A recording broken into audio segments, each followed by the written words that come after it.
more essential verses. So we're carrying on from there. And today is verse 39. Please repeat after me. Om Namo Bhagavate Vasudevaya.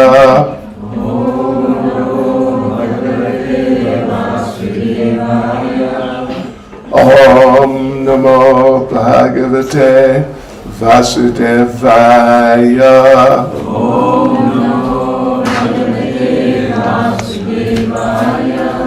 Om Namo Bhagavate Vasudevaya.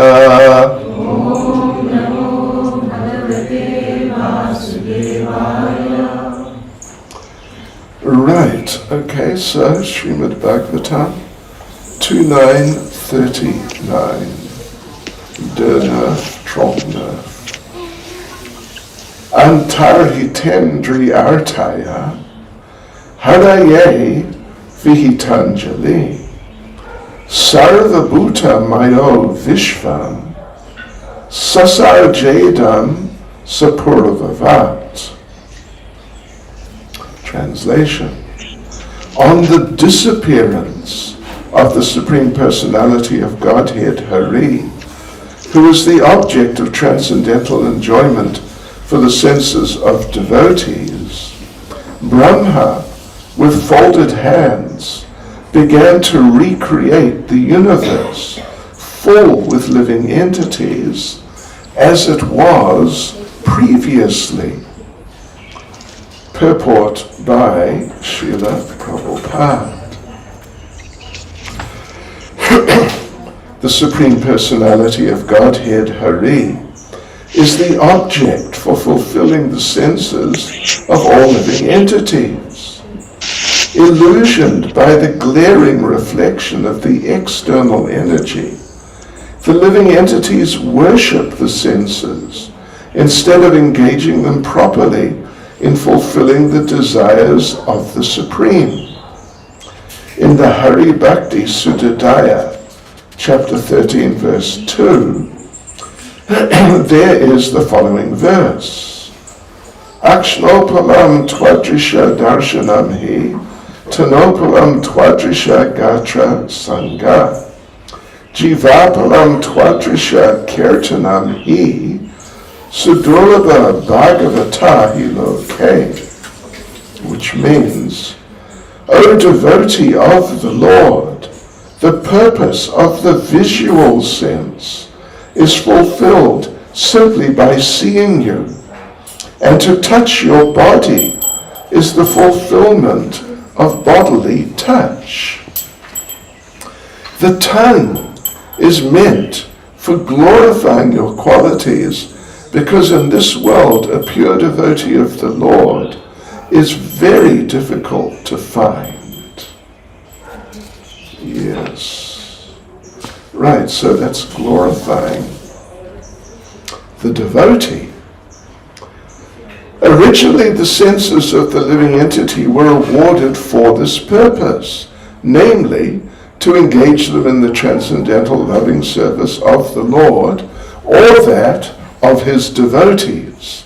But the conditioned souls, illusioned by the material energy, became captivated by sense enjoyment.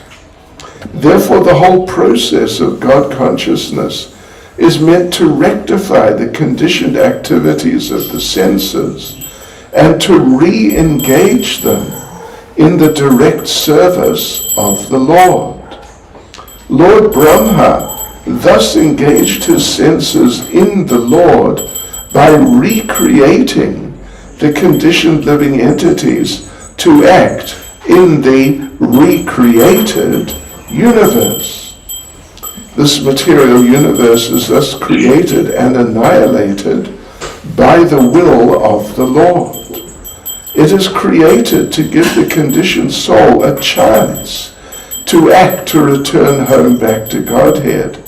And servants like Brahmaji, Naradaji, Vyasji, and their company become busy with the same purpose of the Lord, to reclaim the conditioned souls from the field of sense gratification and return them to the normal state of engaging the senses in service of the Lord. Instead of doing so, that is, converting the actions of the senses, the impersonalists began to make the conditioned souls senseless, and the Lord also senseless. That is improper treatment for the conditioned souls. The diseased condition of the senses may be treated by curing the defect, but not uprooting the senses altogether. When there's some disease in the eyes may be cured to see properly.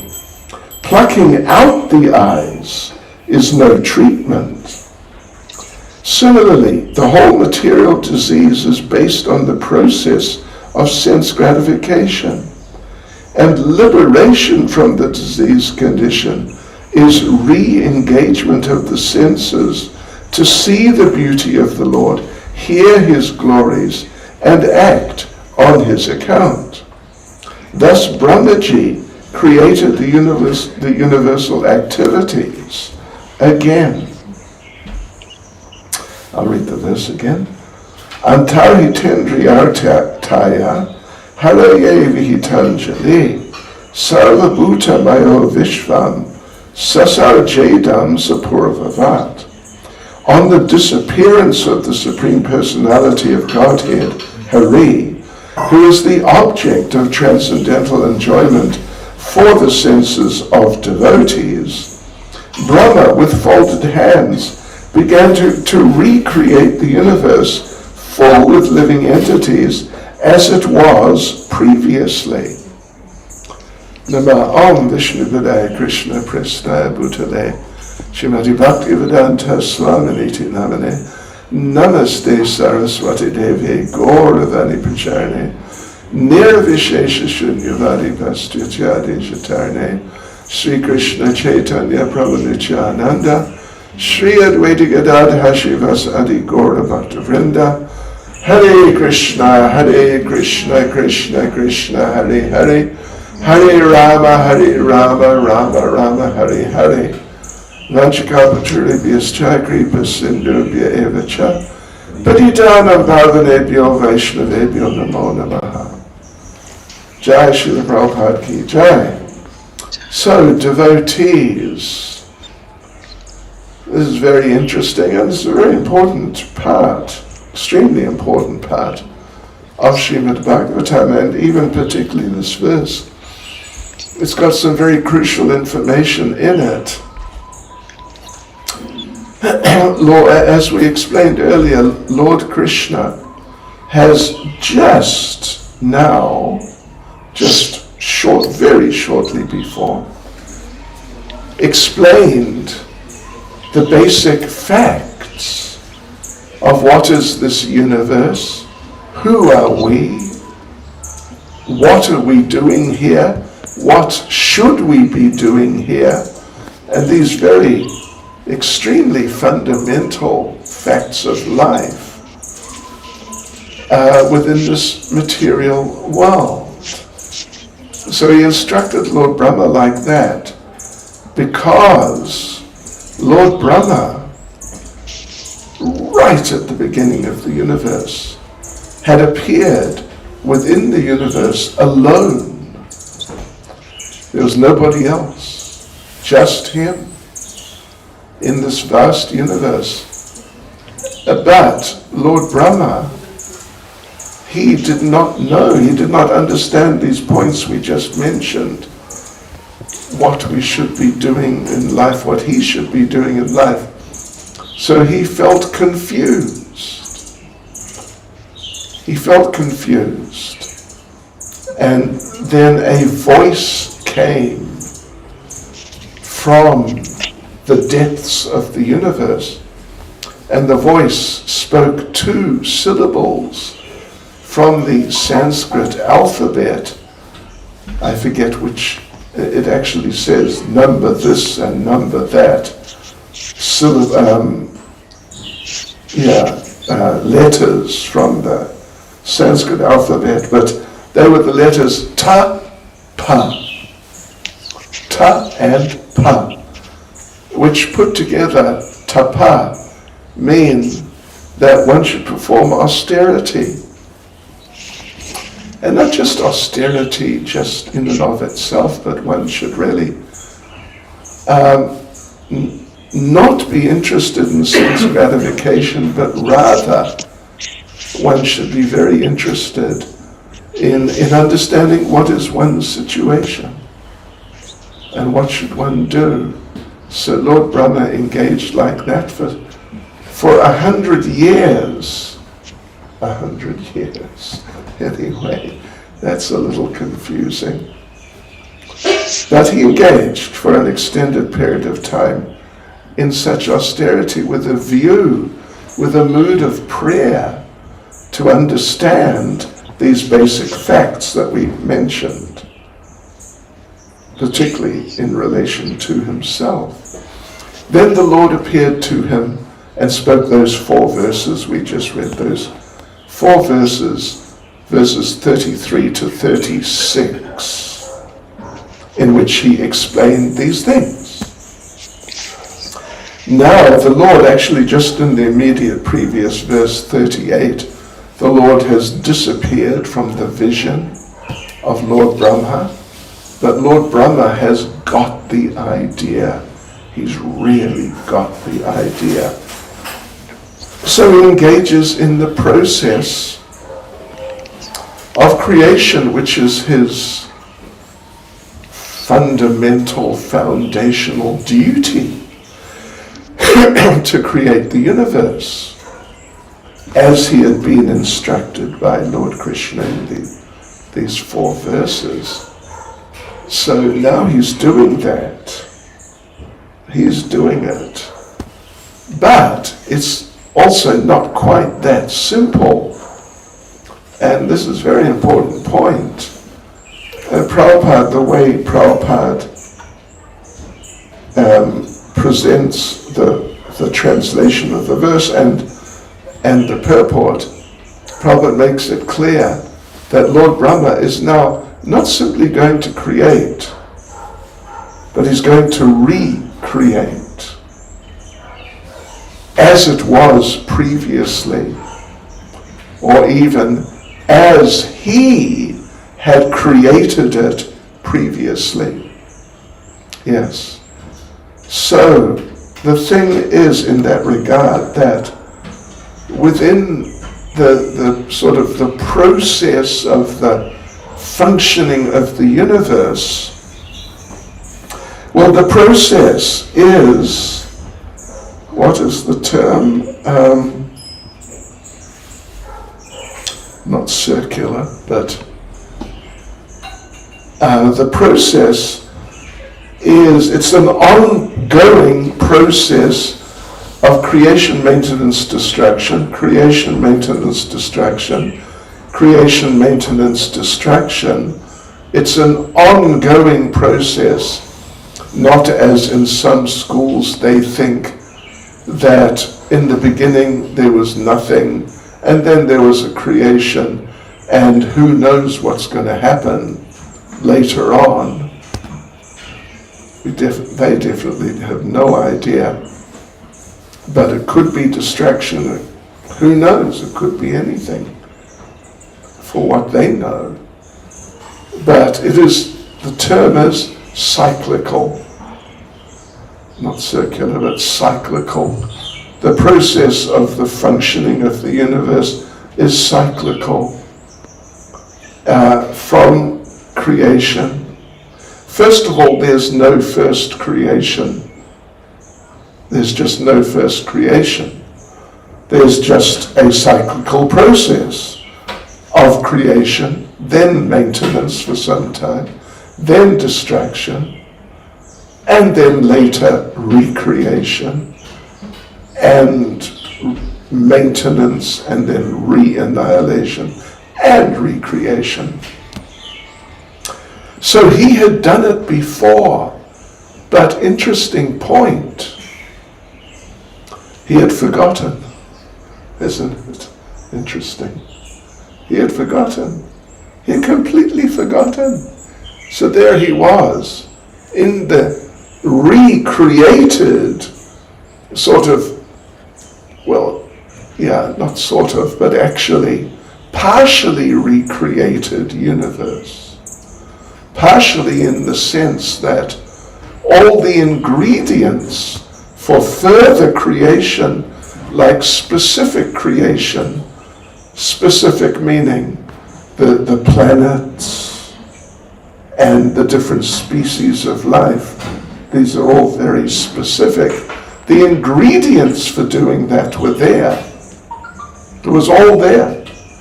But Lord Brahma, sitting there on top of the lotus flower, he had forgotten. And he just didn't know. What am I meant to do? And therefore this whole program happened of, first of all, the voice, which was the voice of the Lord, telling him that first of all you do some austerity and get focused, develop your, at least focused in the sense of developing your desire that I want to create or recreate. First you do that, and then the Lord appeared and instructed him basically how to do it. So it's interesting, isn't it? He had done it many times before. Actually, we understand that Lord Brahma is, Prabhupada gives the interesting information. Lord Brahma lives for 100 of his years. Each year is divided into 360 or so days. At the end of each day, there's a destruction, annihilation. And at the beginning of his next day, there's a recreation, as is happening, about to happen right now. And Prabhupada makes the point elsewhere. Brahma is about 50 in his terms.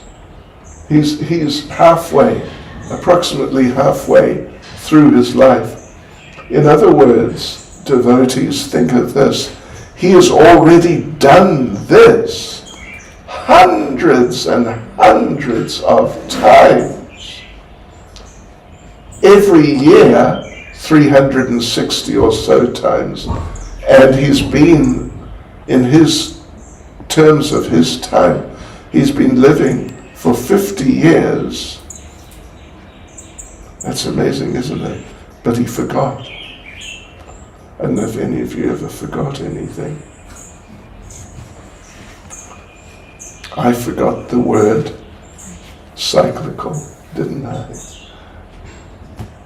Yeah, as you get older, you become more expert in forgetting things. You can forget practically anything without trying.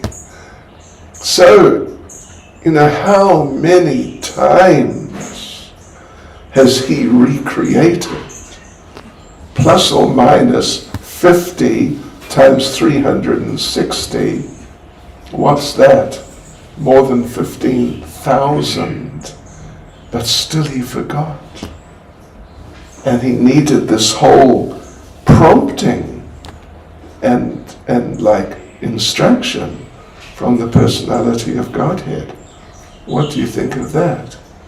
I mean, it just shows this principle of forgetfulness extremely vividly.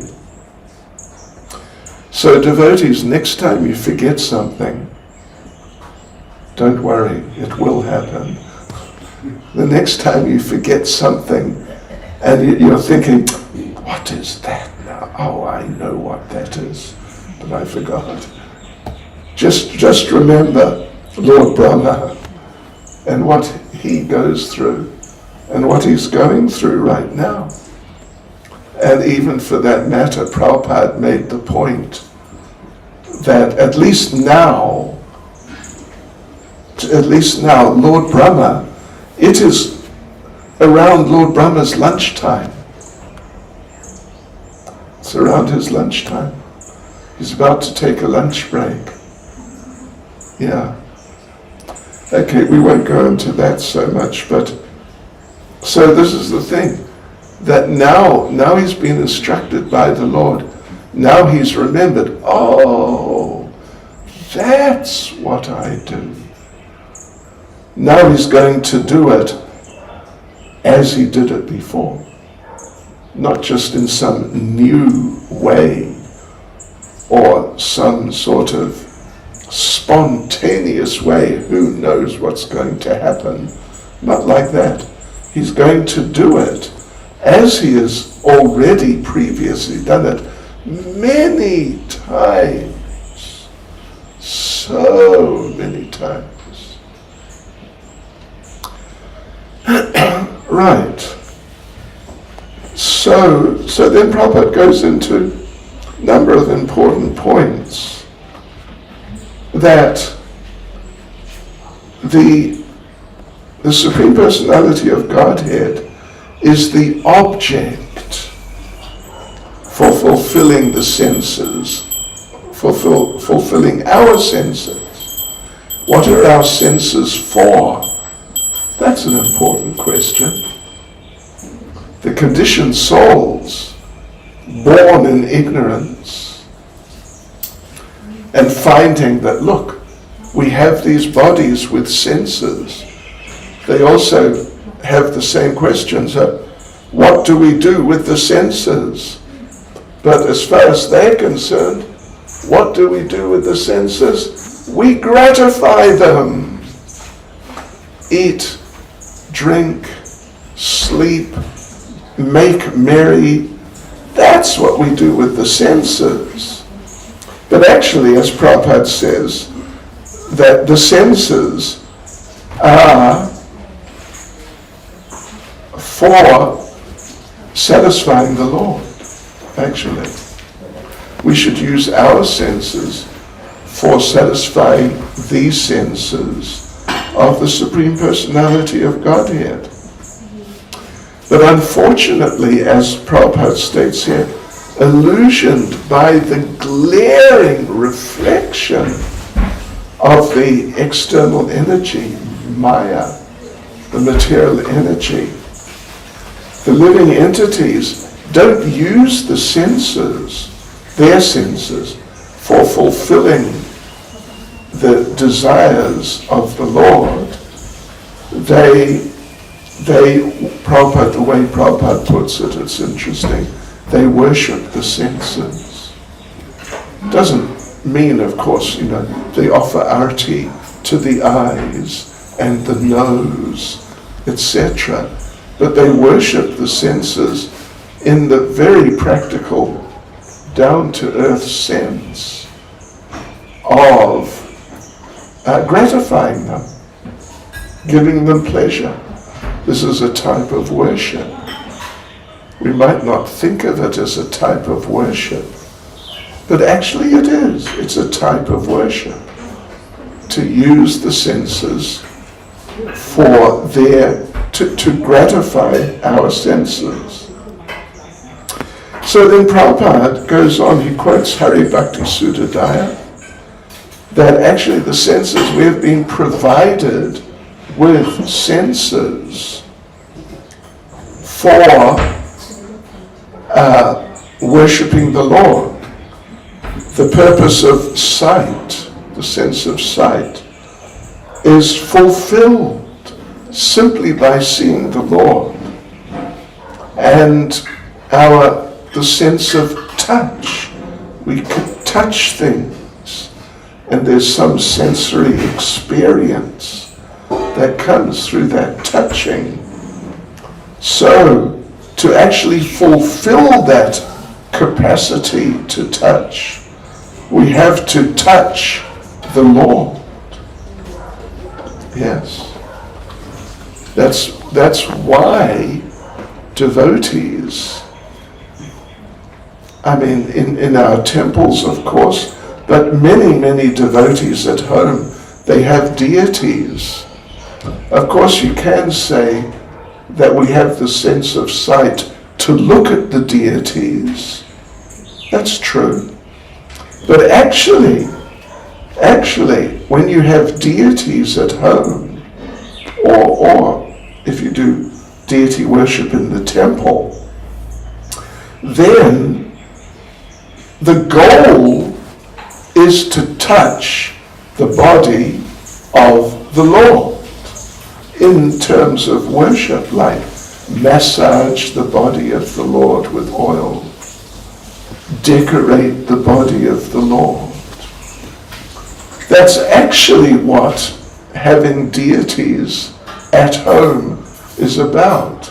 For some devotees, they might think, oh, surprise, I thought they're just for looking at, or for when I get hungry to offer food to.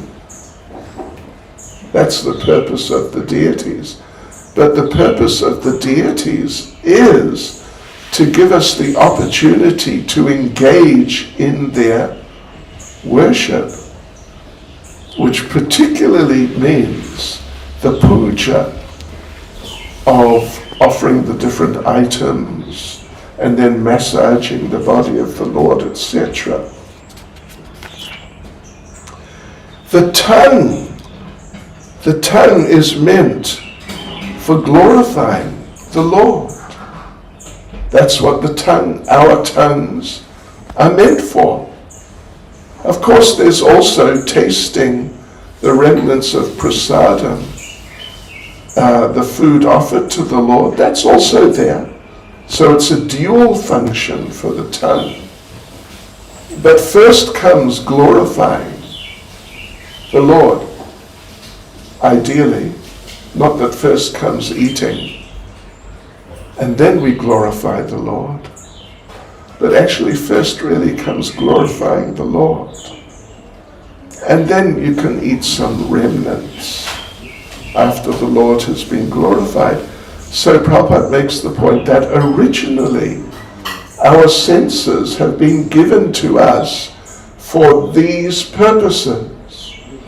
And this whole idea that we have been given senses for gratifying is just another one of the many illusions of life in this material world. That unfortunately the living entities, that's us, we have this tendency to become captivated by these other activities, which is not what all these things are meant for. And if you think about it, you would know that when you use something in a way for which that thing is not intended, it usually doesn't work so well. Yes. You should use whatever it is for what it's intended.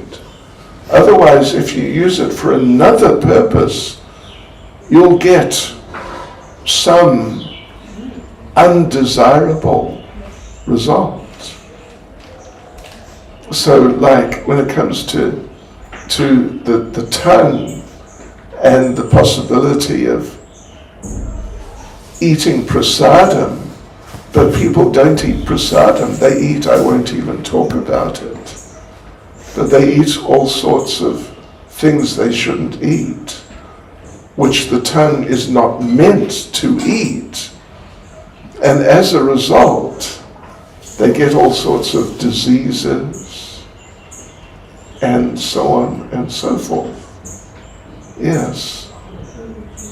So, imagine les escargots, is that the right pronunciation? I mean, it's almost unimaginable, actually. I will not translate it into English. I might shock some of the non-French understanders, but Yes, so therefore people get heart disease and cancer of the digestive system, and if nothing else they get indigestion because they're eating the wrong things, and what do you expect but some sort of the whole thing backfires. So now Lord Brahma is engaging his senses again in recreating as he has recreated before.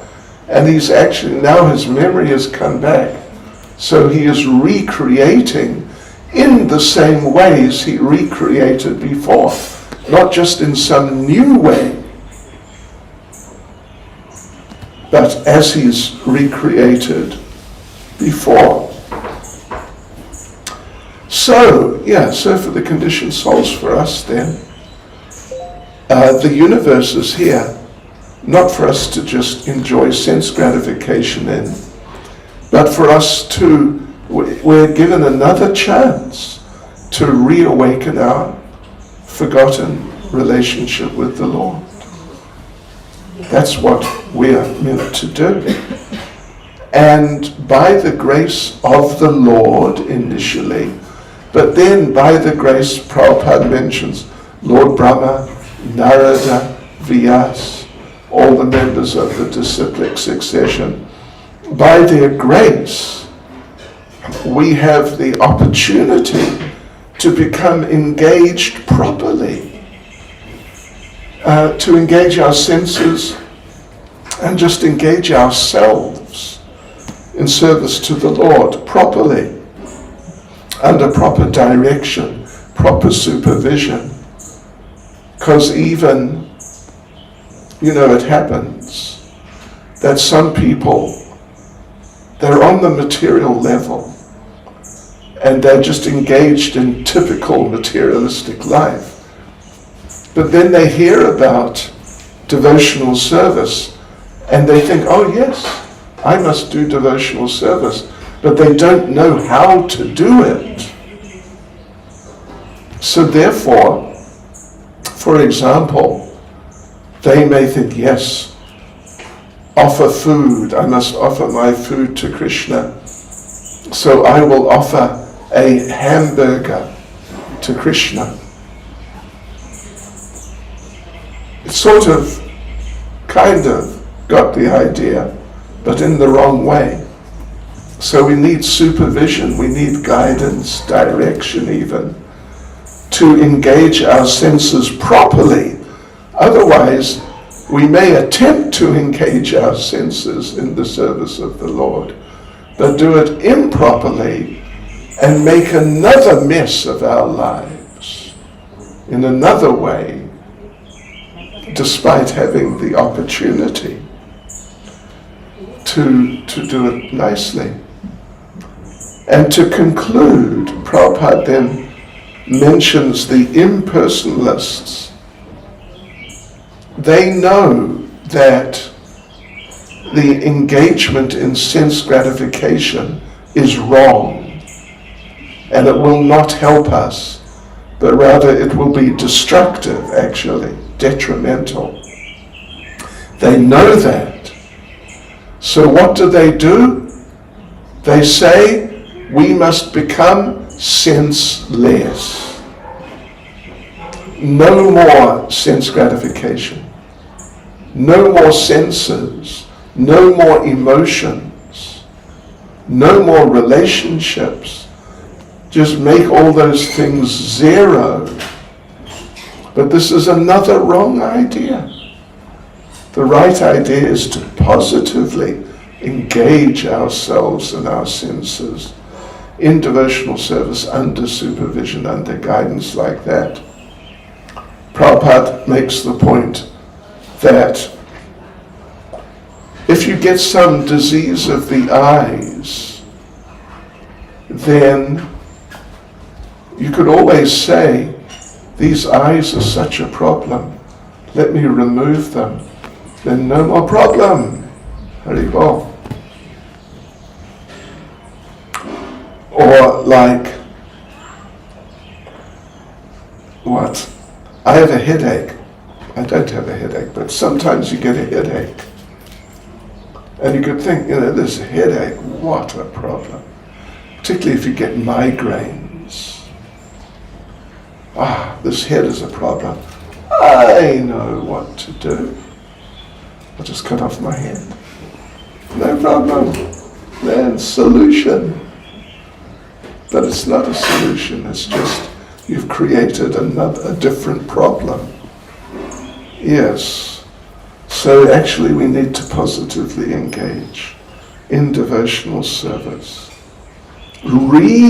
Just as Brahma is recreating, we need to re-engage our senses to see the beauty of the Lord, hear his glories, to act on his account.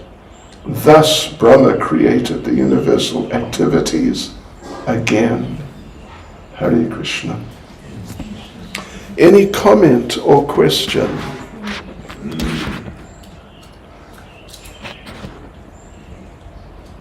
Govardhan Prabhu, any comment or question? No. Comment? No. Hari Dev Prabhu. Hare Krishna Maharaj, thank you very much for the nice class. Actually, it clarified something that was not clear to me at all. I was always thinking that this incident refers to when Brahma was born. That now the Lord is instructing him and he hears the Chatushloki Bhagavatam and then he creates. But it did not click that this happens every day. Yes. When he wakes up, he's going to be reminded. Yes. That what he needs to do. Yes. So the Lord then speaks the Chatushloki Gita every day. Yes. Yeah. It's amazing, isn't it?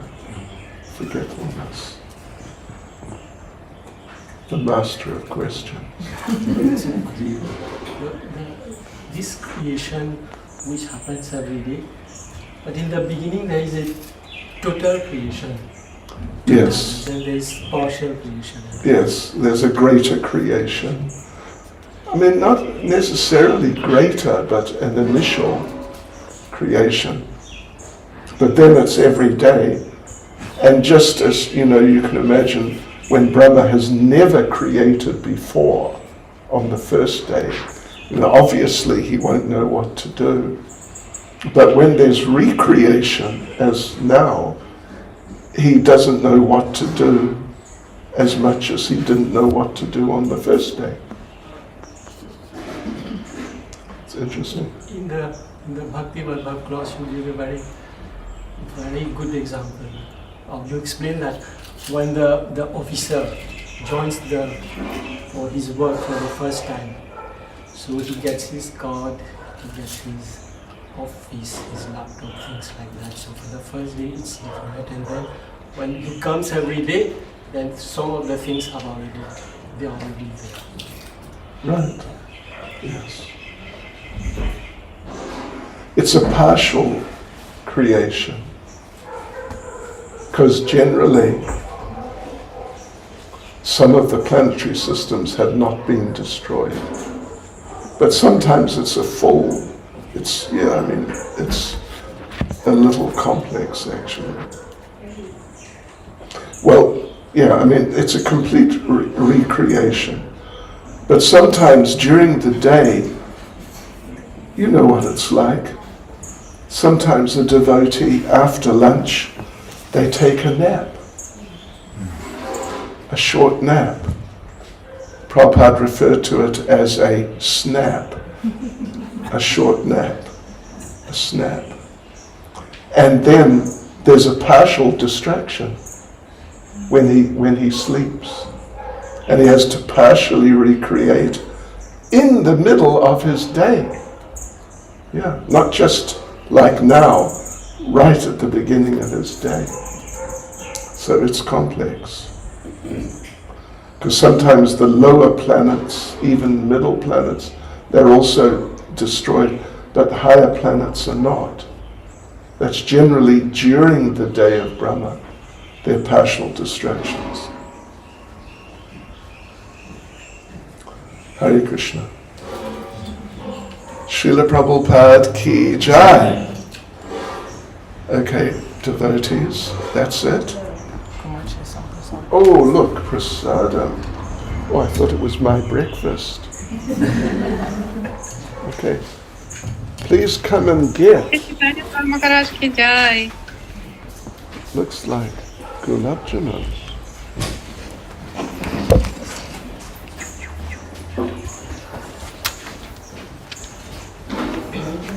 Thank you.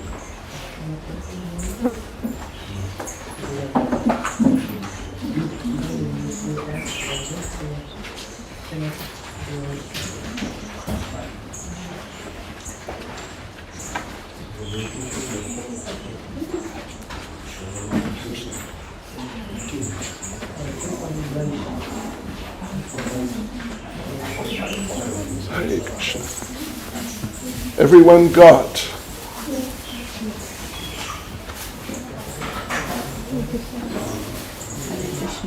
Hare Krishna. Merci beaucoup. She's my mother. Oh, how nice to meet The you. last time I tell you, she's doing 16 plus. She's Really? reading Bhagavatam. Bien bon. Bien bon. Very good. Give her your blessing.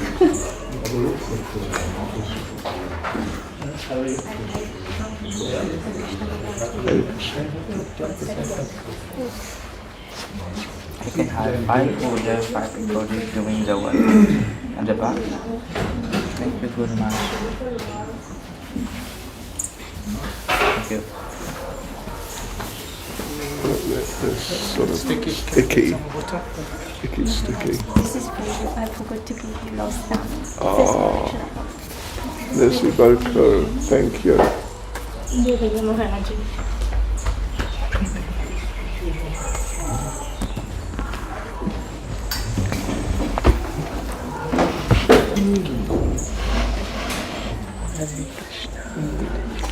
Krishna Krishna Hare Hare Hare Krishna